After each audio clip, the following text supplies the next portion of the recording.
Bismillahirrahmanirrahim.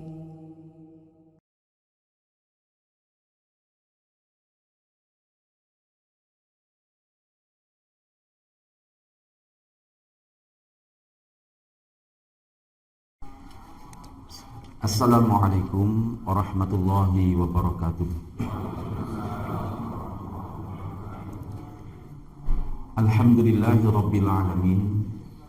Nahmaduhu wa nasta'inuhu wa nastaghfiruh wa natubu ilaihi wa nastahdih.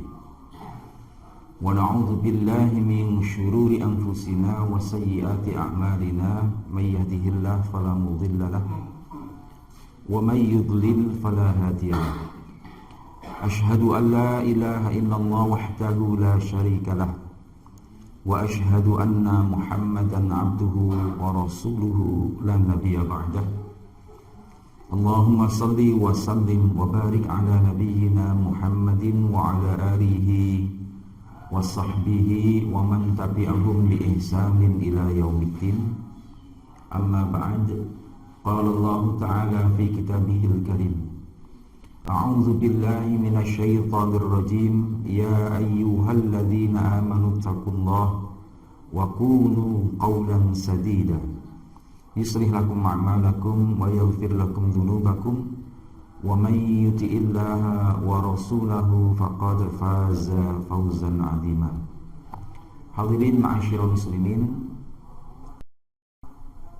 Bapak dan juga saudara ikhwan rahimakumullah. Alhamdulillah, segala puji kita sanjungkan kehadirat Allah Subhanahu wa taala atas limpahan karunia nikmat yang Allah taala berikan kepada kita. Di pagi hari ini kita bisa bertatap muka kembali untuk melanjutkan kajian kitab Hadis Arba'in An-Nawawiyah tanpa ada halangan atau apapun. Oleh karena itu maka kita niatkan apa yang kita lakukan ini menjadi bagian dari upaya syukur kita kepada Allah atas segala nikmat yang kita terima, wabil khusus nikmat hidayah iman yang Allah Ta'ala berikan kepada kita, dan juga berupa nikmat sehat serta usia panjang.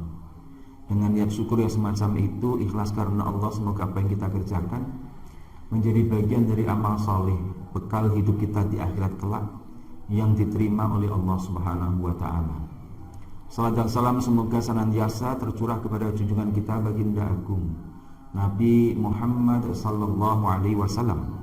Semoga terlimpah pula kepada keluarga beliau, sahabat beliau, dan juga kepada kita semua, seluruh umat beliau ila yaumil qiyamah. Hadirin ma'asyiral muslimin rahimakumullah.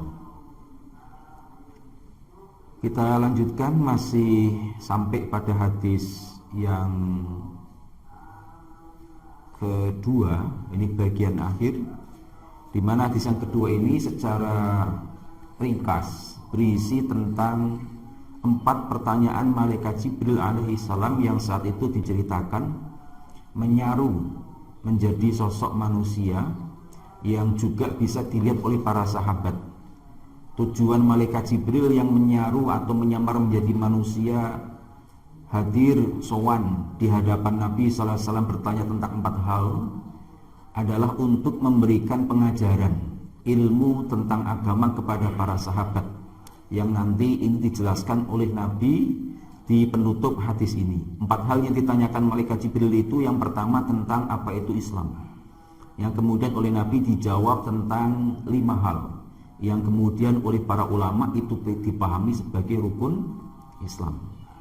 Pertanyaan kedua adalah tentang apa itu iman, yang dijawab oleh Nabi juga dengan 6 hal, yang kemudian 6 hal itu oleh para ulama dipahami sebagai rukun iman. Pertanyaan ketiga tentang kapan itu hari kiamat. Nabi SAW secara diplomatis menjawab yang ditanya sama yang bertanya sama-sama tidak tahu. Yang kemudian sebelum pertanyaan keempat tadi, pertanyaan ketiga adalah tentang ihsan. Yang dijawab oleh Nabi, ihsan itu adalah kita beribadah kepada Allah seakan-akan kita melihat Allah.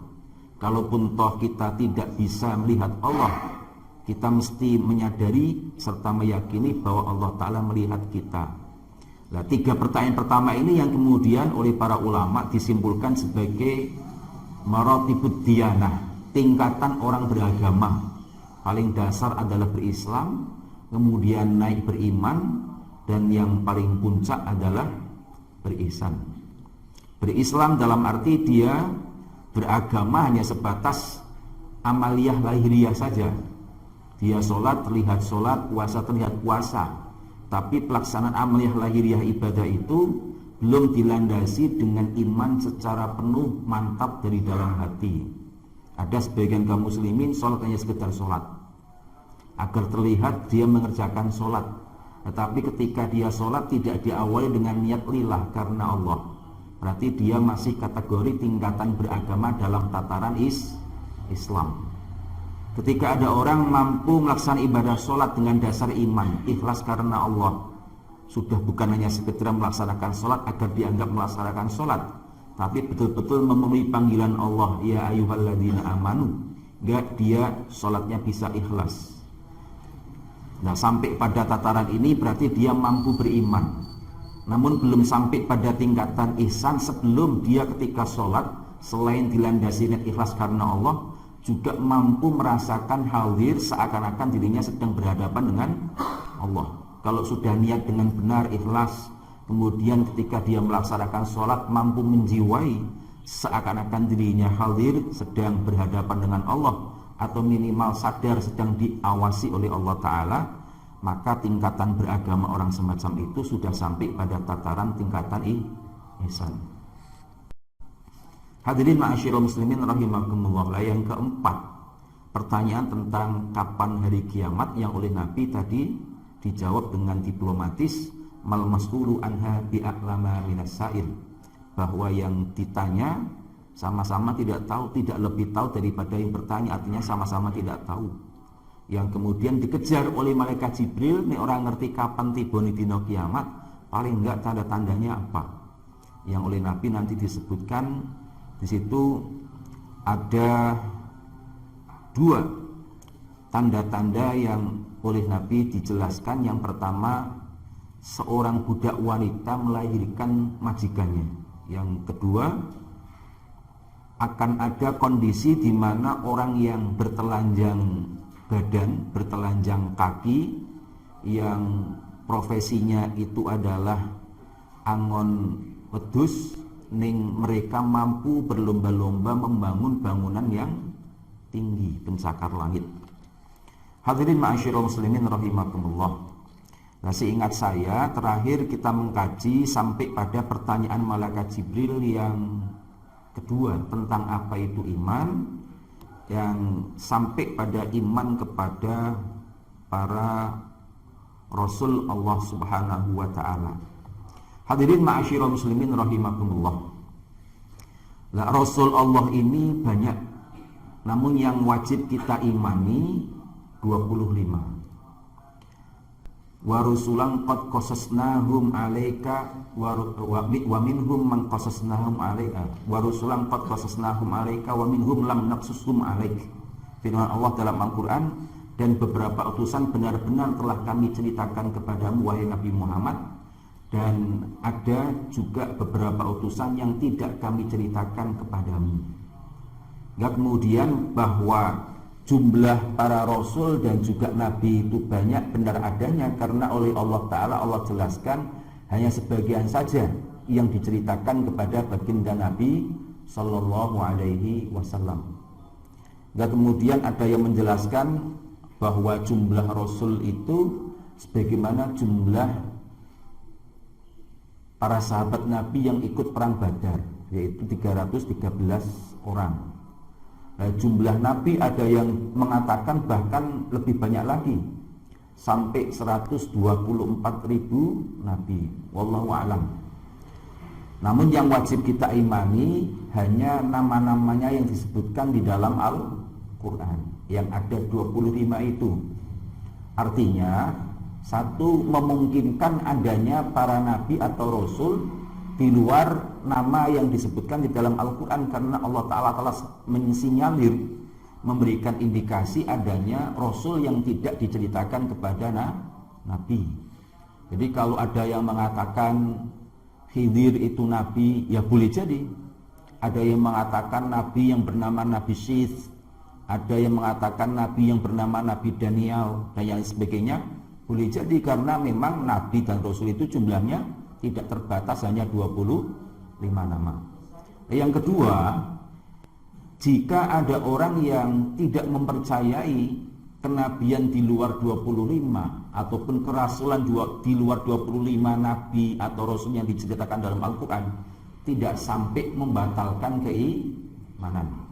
Misal tentang masalah status Khidir, ono sing percaya sebagai nabi, ada yang tidak percaya sebagai nabi, hanya hamba biasa, orang yang solid, ya tidak apa-apa, tidak sampai mengganggu keimanan orang tersebut seandainya tidak mempercayai Khidir itu sebagai nabi, atau sebaliknya mereka yang mempercayai Khidir itu sebagai nabi. Yang wajib kita amani betul-betul sebagai rasul, jangan sampai kita ingkari 25 nama yang disebutkan di dalam Al-Quran. Hadirin rahimakumullah. Nah, ini terkait dengan kriteria bahwa dalam masalah akidah, sesuatu yang sudah pasti jelas dalilnya, baru kalau sudah pasti jelas dalilnya itu qat'i, berasal dari Al-Quran dan hadis Nabi yang mutawatir, kalau diingkari bisa menyebabkan orang yang mengingkari itu kufur, keluar dari Islam. Sesuatu yang pasti misal terkait dengan para rasul adalah 25 nama nabi dan rasul.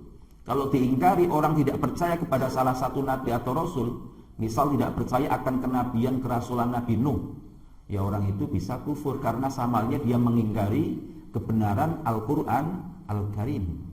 Mengingkari sebagian saja dari Al-Quran, misal nama satu orang rasul, ya sama saja orang itu mengingkari kebenaran Al-Quran secara keseluruhan.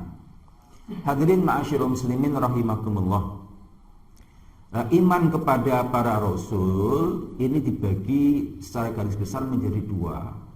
Iman secara mujmal, artinya secara global kita mengimani kebenaran status kerasulan para rasul itu. Ini terkait dengan para rasul sebelum Nabi Muhammad Sallallahu Alaihi Wasallam. Artinya kita meyakini dulu ada rasul, Nabi Nuh dan seterusnya. Nah, mulai dari Nabi Adam sampai Nabi Isa alaihissalam kita imani secara mujmal bahwa ada nabi-nabi beliau-beliau tersebut. Nah, yang kedua iman secara tafsili, secara rinci. Artinya secara rinci ini tidak hanya mengakui kebenaran Rasul itu, namun harus pula kita ikuti apa yang menjadi petunjuknya, kita dakwahkan apa yang menjadi sunnahnya, yaitu iman kepada baginda Nabi Sallallahu Alaihi Wasallam. Sebagaimana halnya iman kita kepada kitab-kitab Allah, kepada kitab selain Al-Quran, iman kita mujmal secara global. Kita mengimani bahwa dulu Allah Ta'ala pernah menurunkan kitab Taurat kepada Nabi Musa. Allah pernah menurunkan kitab Zabur kepada Nabi Daud. Allah pun pernah menurunkan kitab Injil kepada Nabi Isa alaihissalam. Iman kepada kitab sebelum Al-Quran, iman kita secara global, mujmal. Pernah ada kitab semacam itu tanpa ada beban tuntutan kepada kita untuk mencari di si kitab Taurat, di si kitab Injil. Tidak ada beban tuntutan kepada kita pula untuk mengkaji apalagi mengikuti kitab-kitab Nabi terdahulu. Lah baru iman kepada kitab Al-Quran itu yang sifatnya tafsili, secara terperinci. Selain mengimani kebenaran Al-Quran betul-betul firman Allah, wahyu dari Allah, kita pun dituntut untuk membaca, mengkaji, memahami dan juga mengamalkan dalam kehidupan sehari-hari. Itu iman secara tafsili, secara rinci. Hadirin ma'asyiral muslimin rahimakumullah. Kemudian berikutnya jawaban Nabi kepada malaikat Jibril berkaitan tentang apa itu iman. Yang kelima, Nabi menjelaskan tentang iman kepada hari akhir, wal yaumil akhiri, iman pula kepada hari akhir. Nah, iman kepada hari akhir maknanya adalah membenarkan, meyakini kebenaran akan terjadinya hari akhir dengan berbagai penamaannya, serta tidak hanya sekedar meyakini, implikasi atau dampak dari keyakinan adanya hari akhir bukan sekedar meyakini kebenarannya, tetapi juga bersiap-siap mempersiapkan diri untuk menghadapi hari akhir itu. Sehingga banyak dalam hadis Nabi beliau sabdakan, Man kana yu'minu billahi wal yaumil akhir, barang siapa yang mengimani adanya Allah serta mengimani pula adanya hari akhir, falyakul khairan aw liyasmut, misal, maka hendaknya dia berkata yang baik atau minimal diam. Hal ini menunjukkan bahwasanya keimanan kita kepada Allah, keimanan kita kepada adanya hari kiamat tidak sekedar hanya yakin yang berhenti di dalam hati, namun harus diaktualisasikan, dinyatakan dalam tindakan kita. Kalau iman kepada Allah tidak sekedar meyakini adanya Allah, namun kita mesti tunduk pula kepada aturan-aturan Allah. Demikian pula iman kepada hari akhir, tidak hanya sekedar meyakini besok ono dino kiamat, tapi mesti kita follow upi, kita tindak lanjuti, kita buktikan dengan amal nyata, mempersiapkan diri kita untuk menghadapi hari akhir tersebut. Hadirin ma'asyiral muslimin rahimakumullah. Kemudian terkait dengan iman terhadap hari akhir, ini juga tidak berhenti dengan adanya hari akhir saja, namun iman pula terhadap prosesi yang ada di setelah hari akhir itu. Nek mandek percaya ana dina kiamat, dunya ki rusak pun, tapi tidak dilanjutkan dengan iman adanya pembalasan amal perbuatan manusia, iman kepada adanya hisab sampai pada prosesi pemilahan orang masuk ke dalam surga dan neraka, maka sama saja nek percaya dunya kuwi ana enteke, tidak ada bedanya dengan paham orang-orang ateis yang tidak percaya kepada adanya Tuhan. Mereka percaya bahwa dunia ini pada asalnya akan berakhir, menungso mati, namun mereka tidak mempercayai kehidupan setelah dunia ini. Nganggepe nek wis dunya rampung ya wis entek. Tapi kita tidak. Adanya hari akhir berimplikasi, berdampak adanya proses kehidupan yang kedua, kehidupan yang sebenarnya, yaitu kehidupan di alam akhirat. Hadirin ma'asyiral muslimin rahimakumullah. Nah, di antara nama-nama hari akhir yang Allah Ta'ala sebutkan dalam Al-Quran, misal ada sebutan Yaumul Ba'ats, hari kebangkitan.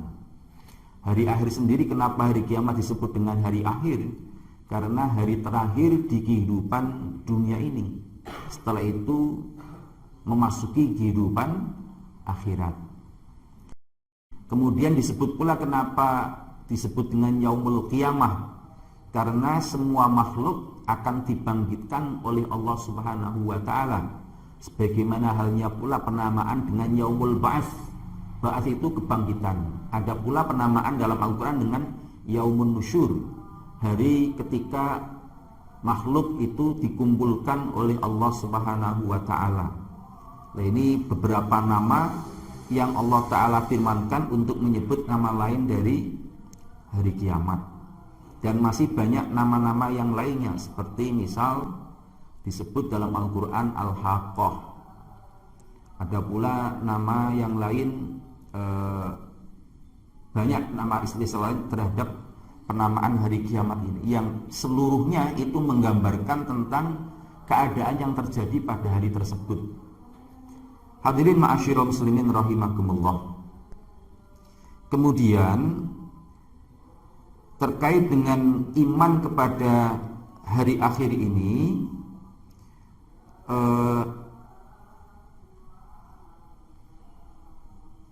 orang-orang yang tidak mengimani, ya, orang yang mempercayai hanya kehidupan itu berakhir di dunia saja. Nah, padahal secara logis, secara nalar, dalil akli itu sudah bisa menuntun kita untuk mempercayai adanya hari akhir. Apa dalil akli? Dalil secara logis adanya hari kiamat, hari di mana di hari itu ada pembalasan. Karena kehidupan di dunia ini ada orang yang berbuat baik, menjaga hubungan baiknya kepada sesama manusia. Ini terkait dengan logika, ya. Ada orang yang berbuat baik kepada sesama manusia, dan sebaliknya ada orang yang menzalimi kepada orang lain. Sementara pengadilan di dunia itu pengadilan yang seringkali jauh dari nilai-nilai keadilan, meskipun namanya pengadilan. Nah, kalau kehidupan itu berhenti hanya di kehidupan dunia ini saja, maka nasib orang-orang yang baik, nasib orang-orang yang terzolimi ini tidak akan mendapatkan balasan. Orang yang berbuat baik tidak ada reward, tidak ada bonus, tidak ada balasan. Demikian pula orang yang terzolimi tidak mendapatkan keadilan. Maka secara konsep nalar ini mengharuskan adanya hari di mana ada pembalasan bagi orang-orang yang berbuat baik. Apalagi kalau terkait dengan konsep keimanan, orang berbuat baik kepada Tuhan, kepada Allah Subhanahu wa taala, maka mesti orang berpikir, mana balasan yang mesti didapat dari Allah Sang Pencipta. Maka dari konsep pemikiran semacam ini akan mengantarkan orang meyakini adanya kehidupan akhirat. Apa meneh nek nyawang wong sing ora tahu salat, demikian pula orang yang tidak sunat, seringkali kehidupannya di dalam dunia ini lebih sejahtera secara lahiriah daripada orang yang taat beribadah kepada Allah Subhanahu wa taala. Maka jika tidak ada kehidupan akhirat, ini akan memunculkan pertanyaan, di mana nilai letak keadilan itu? Maka harapan bagi orang yang beriman ini pasti tentunya kelak berharap akan mendapatkan balasan dari Allah di kehidupan yang kemudian, yaitu kehidupan akhirat. Ini secara nalar, bahwa nalar manusia sebenarnya sudah bisa mengantarkan dirinya untuk mengimani adanya hari pembalasan. Hadirin ma'asyiral muslimin rahimakumullah. Nah, demikian pula dalam banyak ayat Al-Quran Allah Ta'ala firmankan terkait dengan hari kiamat atau hari pembalasan ini. Dalil Nabi dari hadis beliau juga mutawatir, artinya dilihatkan oleh orang banyak, mulai dari generasi sahabat sampai generasi berikutnya kepada para imam ahli hadis. Lah, karena dalil tentang keberadaan hari akhir ini adalah dalil yang sifatnya qat'i, sudah pasti kebenarannya, seperti difirmankan langsung oleh Allah, dijelaskan langsung oleh Nabi melalui jalur pernyataan yang mutawatir, maka barang siapa mengingkari adanya hari akhir, ini bisa kufur, keluar dari keimanan. Hadirin ma'asyiral muslimin rahimakumullah. Nah, berbeda nanti iman terhadap hal-hal proses yang berada di belakang hari akhir. Sebab setelah hari akhir kiamat, kehidupan dunia ini berakhir dengan ditandai kehancuran. Jadi banyak peristiwa-peristiwa yang digambarkan di dalam hadis Nabi Shallallahu Alaihi Wasallam.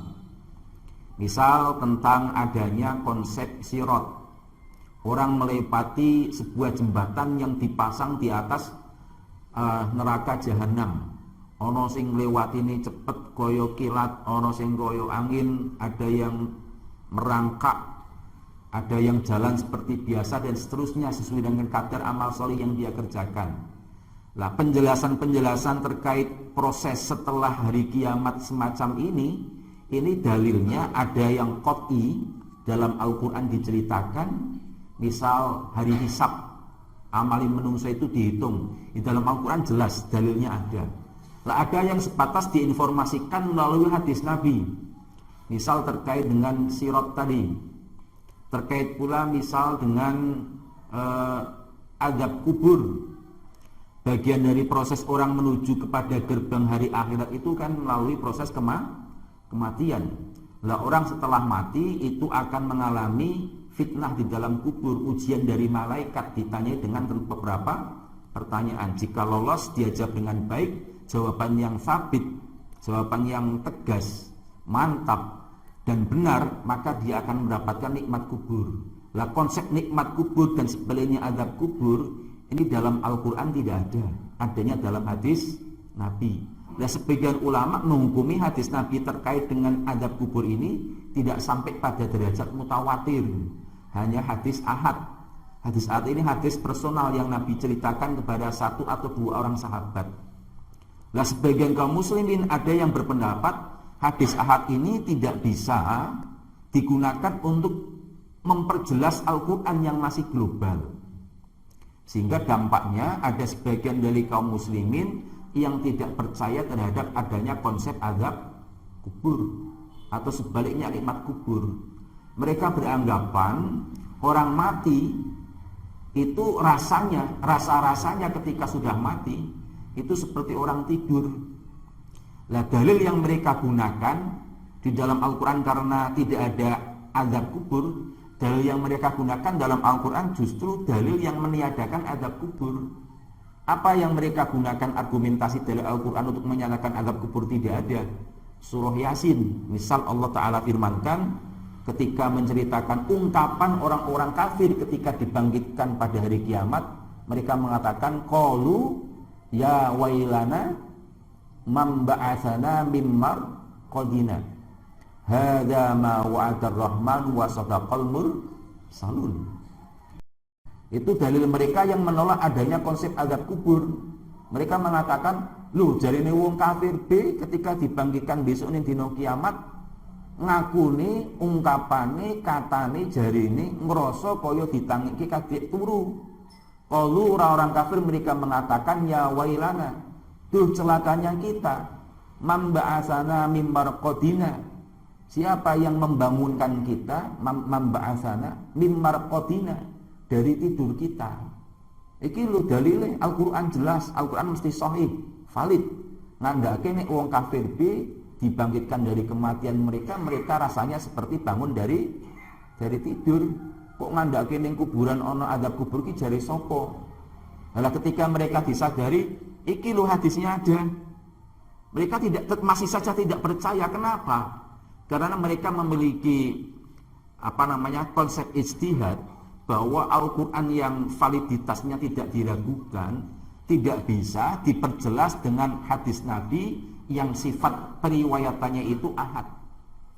Mereka baru bisa menerima kalau hadis yang memperjelas Al-Quran yang masih global jika status hadis itu apple to apple, sebanding dengan kevalitan kesahihan Al-Quran. Itu ketika apa? Ketika hadis itu jalur periwayatannya mutawatir, mereka baru menerima. Sementara mereka menilai hadis yang berbicara tentang masalah azab kubur itu baru status hadisnya ahad. Meskipun mungkin tidak hanya satu orang sahabat, namun tidak sampai pada derajat mutawatir. Hadirin ma'asyiral muslimin rahimakumullah. Sehingga ketika ada banyak yang berbeda terkait dengan kepercayaan mengimani prosesi di kehidupan setelah hari kiamat, ana sing percaya azab kubur, ana sing ora, ana sing percaya sirat, ana sing ora, ana sing percaya sirat kene donya sing dimaksud. Wong kudu liwat dalan sing lurus, ujiane donya.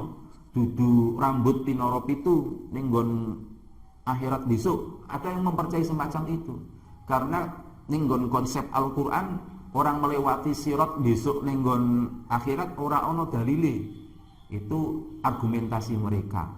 Lah terhadap hal-hal yang semacam itu ketika ada orang yang mengingkari karena dikatakan dalilnya sebatas dalil hadis ahad meskipun sahih, itu kita masih menoleransi. Tidak sampai mengatakan kelompok orang itu kelompok orang yang keluar dari iman, keluar dari Islam. Ini masih kita akui sebagai saudara muslim. Sebab ada orang yang semacam itu. Kiai Ma'ruf Ali dan para pengikutnya itu konsep berpikirnya semacam itu.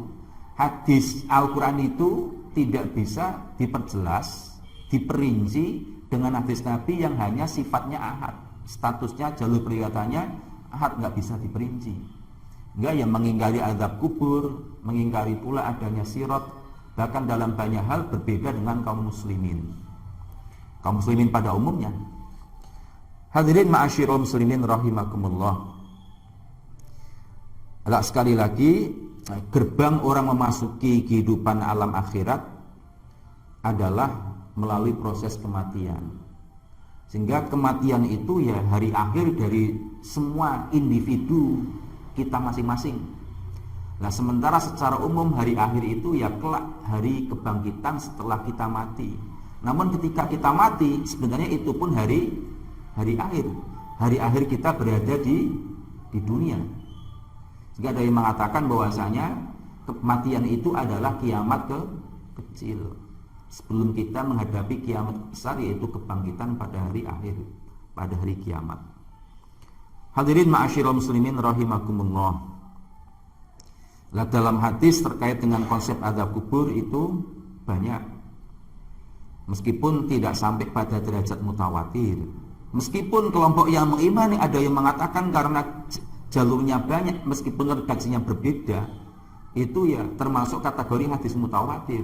Meskipun redaksinya berbeda, beda. Ono sing critakake wong nek mati, wong kuwi wong muslim solih, maka malaikat akan menyambutnya sepanjang mata memandang, mulai dari malaikat yang paling dekat dengan orang itu mempersiapkan kain kafan, dan juga apa istilah hanut itu belonyahan-belonyahan, minyak-minyak wangian.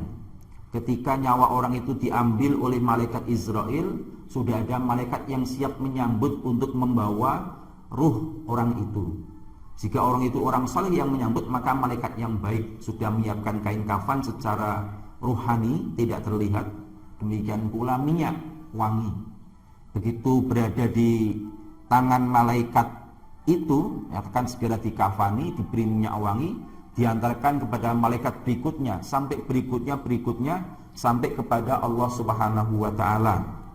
Nah, ketika sampai kepada Allah, ditanya siapa orang ini, disebutkan namanya yang paling baik, Fulan bin Fulan. Maka kemudian para malaikat di sisi Allah pun memuji orang tersebut, dan Allah memerintahkan agar ruh orang itu dikembalikan ke dunia untuk menunggu hari akhirat. Maka kemudian proses selanjutnya adalah setelah dikubur, ruh orang itu dikembalikan di dunia, ditanyai tentang tentang beberapa hal oleh malaikat yang menanya di dalam kubur, yang biasa dikenal dengan malaikat mungkar nakir.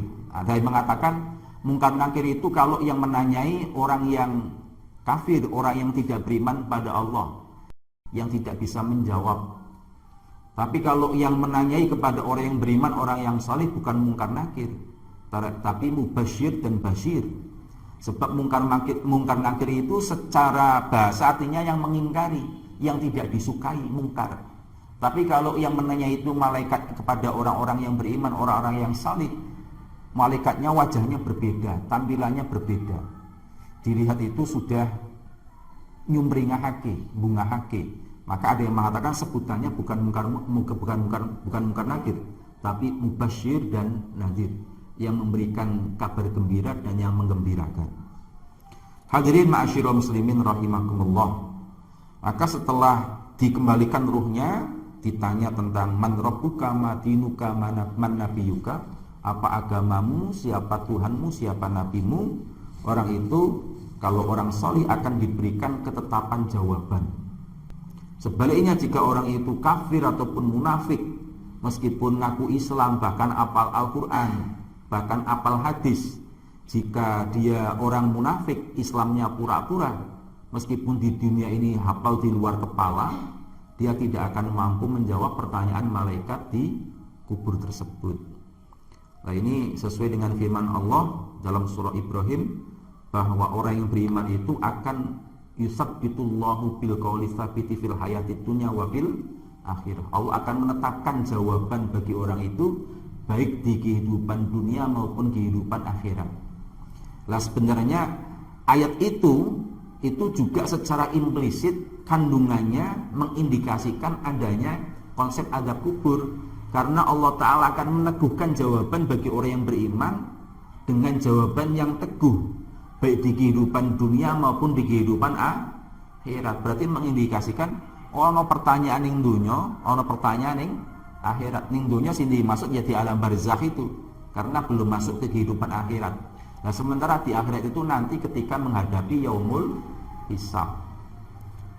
Allahu a'lam bishawab.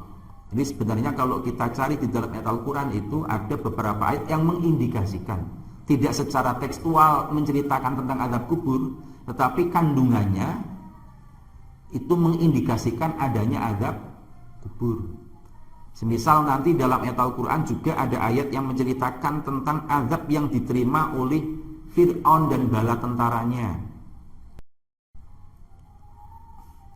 Saya lupa di surat berapa, ayat berapa itu, bahwa Fir'aun dan bala tentaranya itu mendapatkan azab dari Allah sebelum hari kiamat.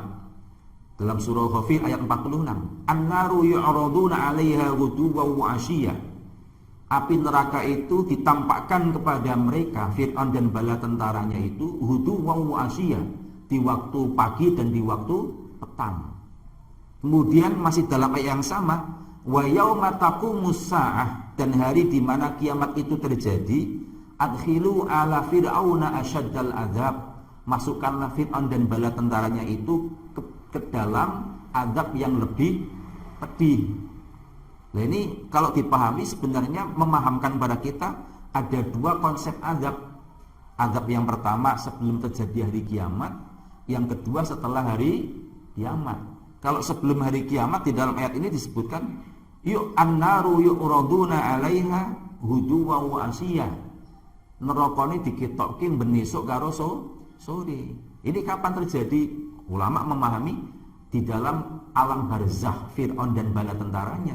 Sebab kalau sudah di neraka beneran, yo ngadepin neraka orang benesuk karo sore, tapi ben waktu.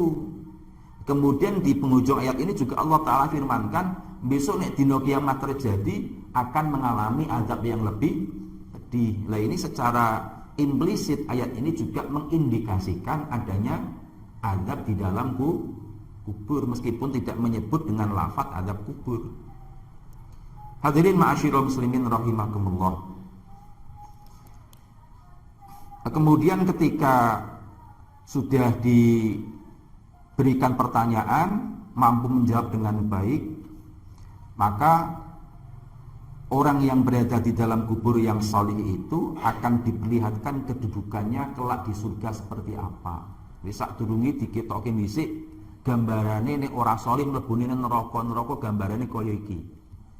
Nek mlebu surga ki tempatnya sampean besok ning surga kaya iki. Ketika sudah melihat gambaran kelak di surga seperti apa, orang yang salih itu akan mengucap, "Ya Allah, mbok yo kiamate dina saiki bae." Gegiangan pengen cepat mlebu surga. Lah sebaliknya nanti keadaan orang-orang kafir yang ketika di dalam kuburnya tidak berhasil menjawab pertanyaan malaikat kubur, setelah itu akan diperlihatkan tempat kembalinya kelak di neraka seperti apa, maka harapan orang kafir di dalam kubur itu berharap kepada Allah agar kiamat itu ditunda-tunda, mengko-mengko. Sebab nek gagiangan kiamat mengko gagiangan mlebu neraka. Ini perbedaan harapan antara orang saleh dengan orang kafir di dalam kuburnya. Hadirin ma'asyiral muslimin rahimakumullah.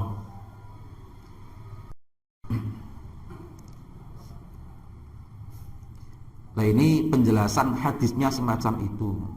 Nah, dalam redaksi hadis yang lain banyak yang menceritakan tentang azab kubur dengan konsep yang berbeda-beda. Misal hadis terkait dengan bacaan sholat. Sebelum kita salam itu ada doa yang oleh Nabi dianjurkan untuk kita baca, meminta perlindungan dari 4 hal. Salah satunya meminta perlindungan dari azab kubur. Allahumma inni a'udzubika min adzabi jahannam wa min adzabil qabri. Ya, kalau dikumpulkan hadis tentang azab kubur itu sebenarnya banyak. Cuma tidak satu redaksinya berbeda-beda. Ada yang terkait dengan doa, ada yang terkait dengan cerita besok di dalam kubur dan seterusnya, sampai ada konsep yang menceritakan tentang orang yang disiksa di dalam kubur gara-gara nalikane urip ning donya ora njogo kesucian ketika dia buang air kecil. Nek pipis ki ora njogo temenanan kebersihane, nggo nyiprat ning nggon klambine, tidak bersuci sehingga ngotori celana dalami. Ini kebanyakan orang yang tidak tahu tentang agama menyepelekan tentang sisa air kencing. Hadirin ma'asyiral muslimin rahimakumullah. Enggak, kalau kita kumpulkan sebenarnya banyak hadis tentang azab kubur.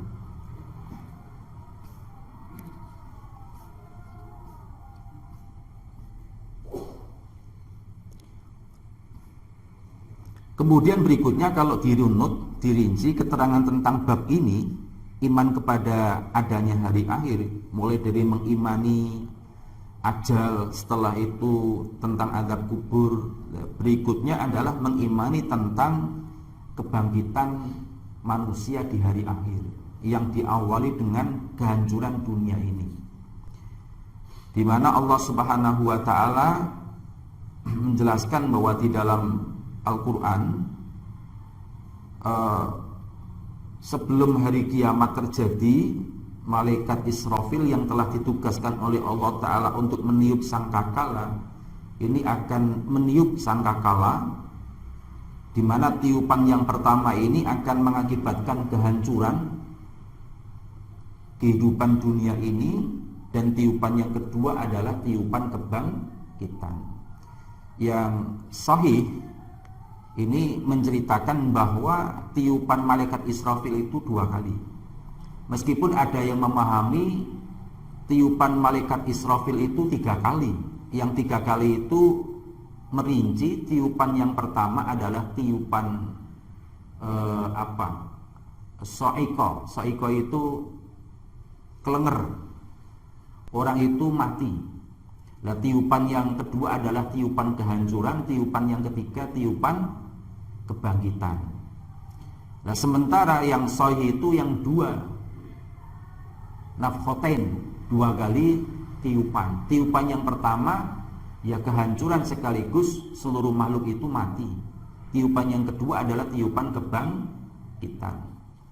Nah, dalil di antara yang menegaskan adanya 2 tiupan itu adalah penjelasan Abu Hurairah dalam hadis Bukhari. Abu Hurairah menceritakan sabda Nabi sallallahu alaihi wasallam bahwa ma bainan nafkhatain arba'un. Jarak di antara 2 tiupan itu adalah 40 masa. Ketika ditanya Abu Hurairah oleh tabi'in yang mendengarkan hadis itu, apakah 40 tahun wahai Abu Hurairah? Abu Hurairah tidak mengiyakan. Apakah 40 bulan? Juga tidak mengiyakan.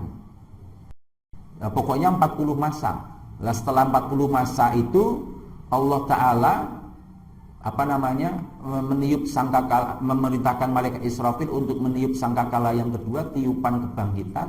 Setelah itu Allah Ta'ala mengirimkan air dari langit, tapi bukan air hujan biasa, air kehidupan, di mana Nabi menjelaskan bahwa kullu syai'in min bani adama yabla, bahwa segala sesuatu dari tubuh manusia itu akan hancur, illa azman wahidan, kecuali 1 tulang, wa huwa asbuz zanab, 1 tulang itu adalah tulang ekor. Wa minhu yurakkabul khalqu yaumal qiyamah, dan dari tulang ekor itulah manusia dan semua makhluk kelak akan direkonstruksi, dibangkitkan kembali. Nah, Nabi mengibaratkan air itu ketika mengenai tulang ekor tersebut akan mengakibatkan tulang ekor itu merekonstruksi, membentuk tubuhnya lagi dan bangkit dari kematiannya, seperti ketika air hujan mengenai benih tanaman itu yang semula berupa benih akan tumbuh batang, tangkai, daun, dan tumbuhan itu hidup. Seperti itu pula kelak kebangkitan makhluk pada hari kiamat. Nah, itu hadis yang menjelaskan bahwasanya ada 2 tiupan. Tiupan pertama tiupan kehancuran, tiupan yang kedua adalah tiupan kebangkitan. Hadirin ma'asyiral muslimin rahimakumullah. Ayat Al-Qur'annya banyak. Summa nufikha fihi ukhra fa idahum qiyamun yunzarun. Dalam Az-Zumar misal Allah Ta'ala firmankan, kemudian akan ditiup di dalam sangkakala itu tiupan yang kedua kalinya, maka tiba-tiba seluruh makhluk itu mereka akan dibangkitkan, mereka menunggu. Dan masih banyak ayat yang lainnya. Fa idza nuqira fin naqur fadzalika yauma idzin yaumun asir 'alal kafirina ghairu yasir. Ini nakur juga sebutan lain dari sangkakala itu. Hadirin ma'asyiral muslimin rahimakumullah. Setelah dibangkitkan, maka kemudian manusia, bahkan semua makhluk itu yang dulunya hidup termasuk binatang, dikumpulkan di padang mahsyar untuk menanti hisab, perhitungan amal perbuatan mereka. Hadirin ma'asyiral muslimin rahimakumullah. Lah, nanti di dalam surah Al-Ma'arij ketika manusia menunggu di padang mahsyar untuk dihisab ini, Satu hari ketika menunggu di padang mahsyar itu lamanya seperti dengan 50.000 tahun ketika hidup di dunia. Lamanya semacam itu. Lah nanti orang-orang yang dihisab di alam akhirat itu sesuai dengan kondisinya masing-masing. Ada yang tanpa melalui proses hisab langsung masuk ke dalam surga. Mereka hanya berjumlah 70.000 orang. Ini sebagaimana yang disebut dalam hadis Nabi Shallallahu Alaihi Wasallam bahwa ada di dalam umat beliau sebanyak 70.000 orang yang masuk ke dalam surga la yuhasabu tanpa melalui proses hisab.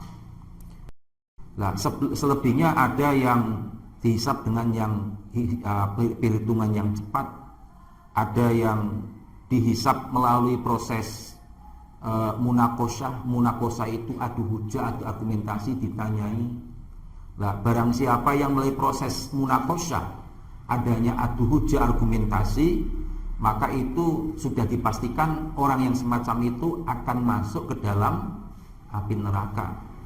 Bab dalam Al-Quran Allah Ta'ala dalam hadis Nabi, hadis Imam Bukhari, man nuqishal hisab udzibah.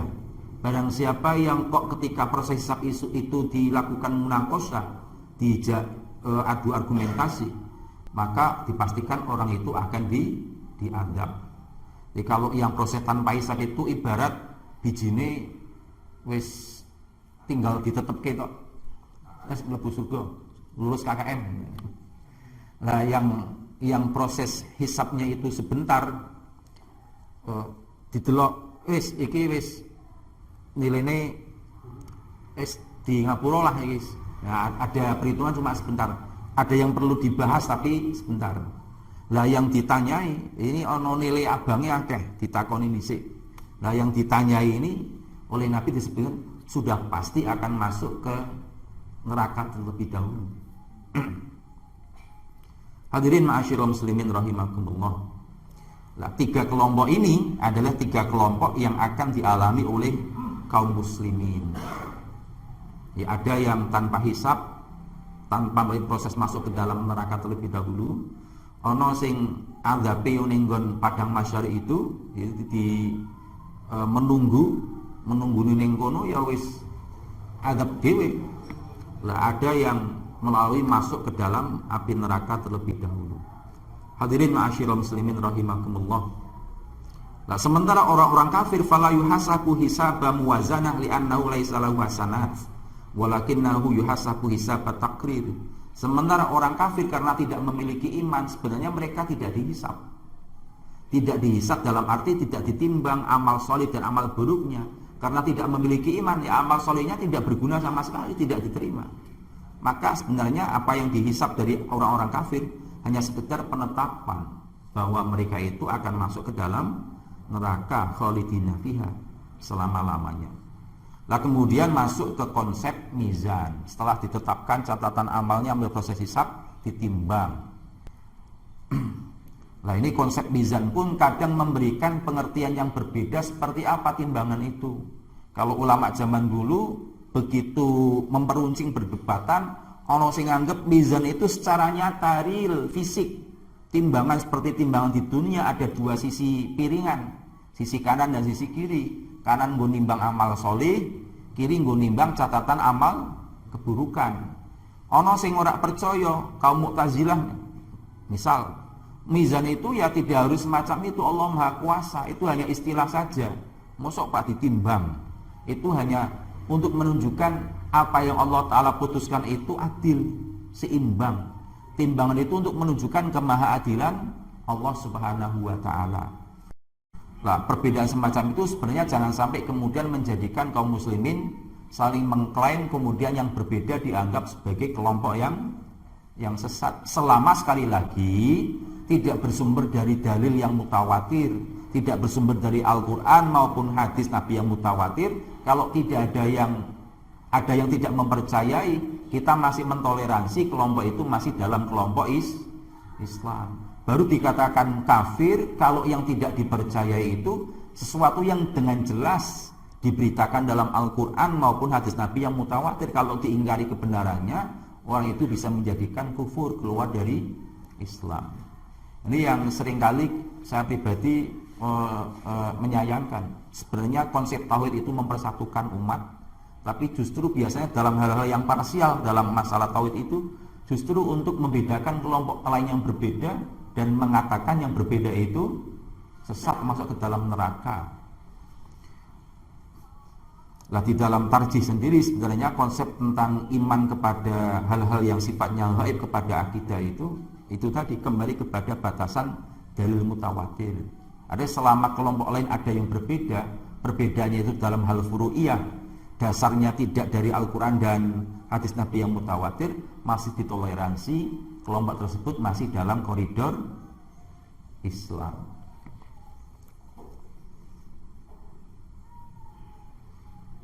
Hadirin ma'asyiral muslimin rahimakumullah. Jika kalau ulama Ahlus Sunnah mengatakan mizan timbangan itu timbangan hakiki, wa huwa mizanun hakikiyun. Sementara Mu'tazilah innahu mizanun ghairu hakikiyun wa innama ma'nahu iqamatul adli, seperti saya sudah sampaikan tadi. Kalau kaum Mu'tazilah menginterpretasi, memahami konsep timbangan itu bukan timbangan secara fisik, bahwa adanya mizan itu untuk menunjukkan bahwasanya keputusan Allah itu betul-betul adil. Nah, bagi orang yang hidup di zaman sekarang barangkali bisa menerima penjelasan konsep mizan kaum Mu'tazilah. Timbangan itu kudu apa rene secara fix semacam itu.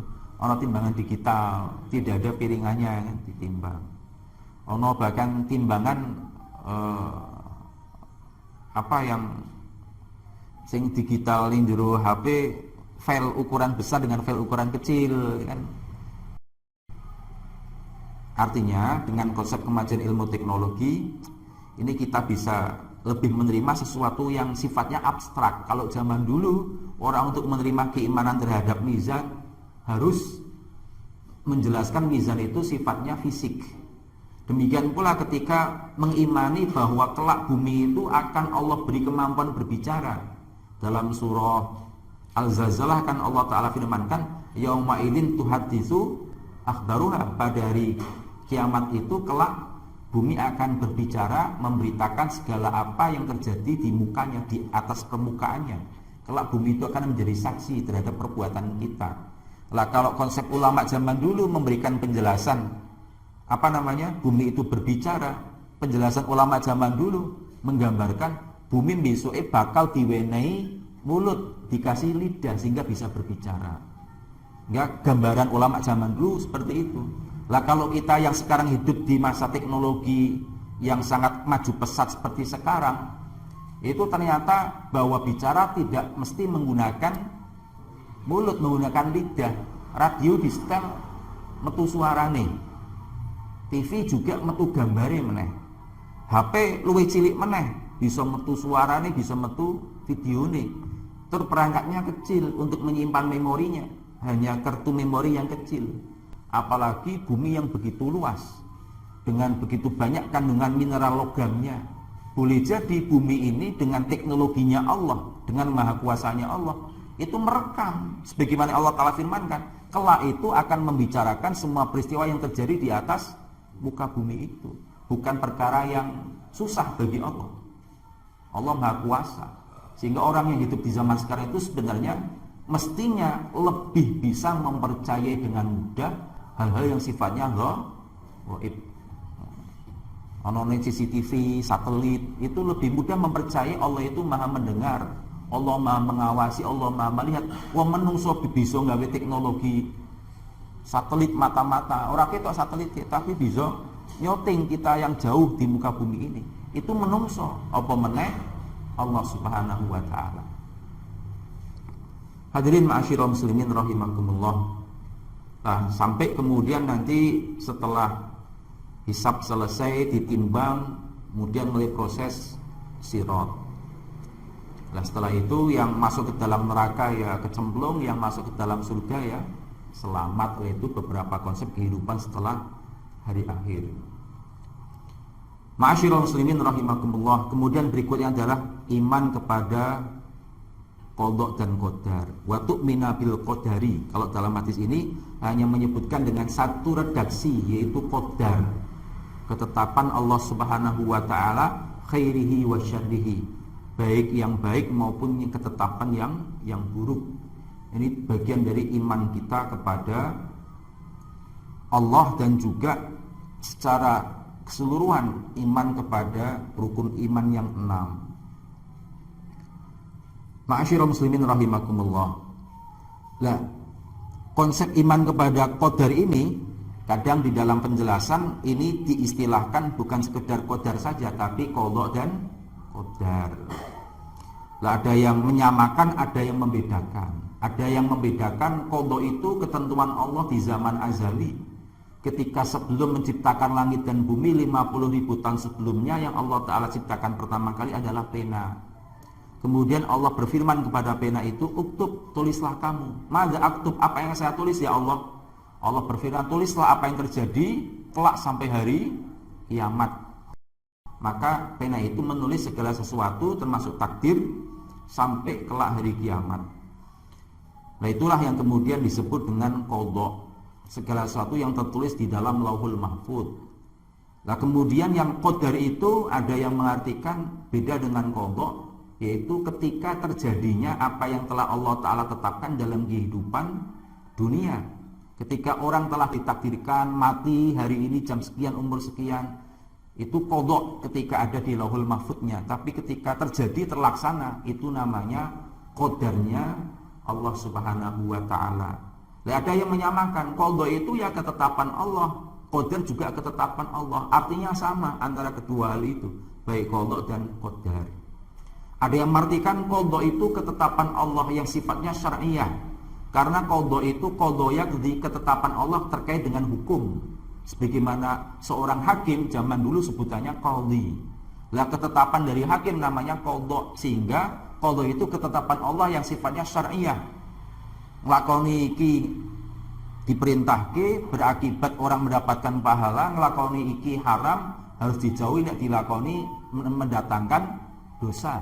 Itu terkait dengan qadha Allah.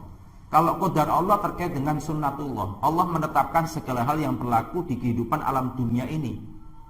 Nek banyu ben umep digodhog kudu panase 100 derajat misal. Itu berarti qadar Allah, ketentuan Allah.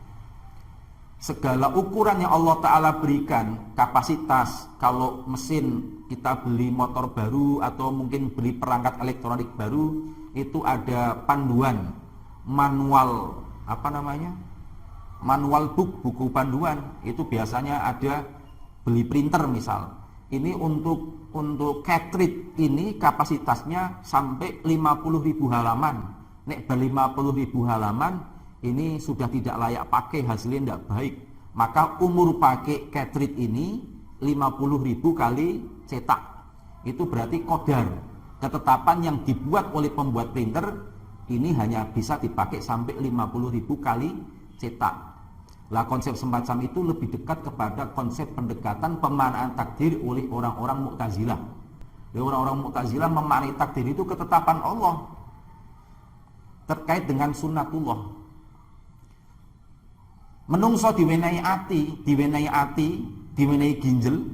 Ginjal itu untuk membersihkan darah yang mengandung racun, mengandung hal-hal yang merugikan tubuh. Itu kemampuan untuk membersihkan sekian liter, sekian kali pompa misal. Jika kok di luar batas kemampuannya, nganggone apik, konsumsi dia makanan yang bergizi, tidak makan-makan yang memaksa ginjal itu bekerja di luar batas kemampuannya, umur manusia itu bisa panjang. Namun jika dia memaksa organ tubuhnya itu di luar batas kemampuannya, maka umur organ tubuh yang dia miliki akan semakin pendek. Yang menurut kaum Mu'tazilah, qadar itu ya kembali kepada kemampuan manusia, bagaimana dia mengetahui sunnatullah, bagaimana dia memperlakukan batasan sunnatullah itu. Itu tidak terlepas dari takdir Allah juga. Allah sudah menetapkan batasan itu. Ini konsep takdir Mu'tazilah semacam itu. Kalau di kampus-kampus dijelaskan semacam itu, wah, masuk gitu. Masuk. seakan-akan lebih apa namanya, masuk di logika nalar kita. Bener. Dengan semacam itu kaum Mu'tazilah lebih rasional, lebih terdorong untuk memajukan ilmu pengetahuan. Sehingga di masa Daulah Abbasiyah, Khalifah Ma'mun dan seterusnya yang menjadikan mazhab Mu'tazilah sebagai mazhab resmi negara, itu memang mengalami kemajuan pesat bidang pengetahuan dan teknologi di masa Islam itu. Kemajuannya di masa Mu'tazilah itu. Karena memaknai takdir itu ukuran yang Allah Ta'ala berikan pada setiap makhluk dengan secara rinci sampai serinci-rincinya. Manusia umurnya itu ya sesuai dengan takdir Allah. Takdir Allah bukan umur tertulis sekian tahun, tidak. Menurut konsep Mu'tazilah, takdir itu ya ketentuan Allah yang Allah Ta'ala berikan pada kemampuan tubuh manusia. Demikian pula pada makhluk Allah yang lain. Sehingga semakin kita mengenal karakteristik makhluk Allah, segala apa yang di muka bumi ini, kita akan semakin bisa bersahabat memakmurkan dunia ini. Ini konsep Mu'tazilah semacam itu, sehingga lebih dekat ke pemahaman Qadariyah, bahwa manusia itu bebas menetapkan perbuatannya, kehendaknya tanpa campur tangan dari ketentuan Allah. Ketentuan Allah sudah berhenti pada penetapan ukuran-ukuran tadi. Dan ini pemahaman Mu'tazilah yang lebih dekat kepada pemahaman Qadariyah. Sementara sebaliknya adalah pemahaman Jabariyah yang memandang manusia itu seperti wayang, bahwa yang keluar perbuatan dari diri manusia, bahkan sampai keinginan manusia sebenarnya sudah disetting oleh Allah.